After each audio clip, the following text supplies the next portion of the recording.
In today's video, I am going to teach you how to edit Shopify header. To begin, log into your Shopify admin. This is the main dashboard where you manage your store, products, and website design.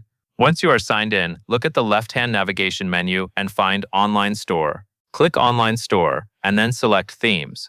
This area shows the theme that controls how your storefront looks and feels. On the Themes page, you will see your active theme at the top. Next to that active theme, click the Customize button. This opens the theme editor, which lets you change your store layout and design settings while previewing the results. Take a moment to notice that the preview on the right updates as you adjust settings and the controls are on the left. Now focus on the left-hand sidebar inside the theme editor. Scroll if needed and click Header. The header is the section at the top of your website, and it usually includes your logo, your navigation menu, and sometimes extra elements like announcements or icons, depending on your theme.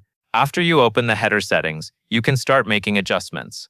One common change is logo alignment. This controls where your logo sits, such as left-aligned, centered, or other layout options your theme provides. As you change the alignment, watch the preview update so you can confirm it matches the look you want.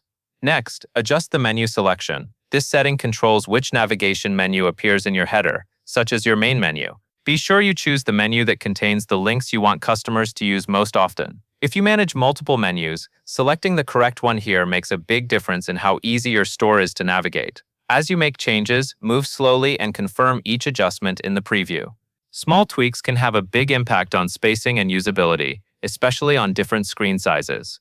When you are satisfied with your header settings, click Save. Saving is important because changes in the editor are not applied to your live store until you save them.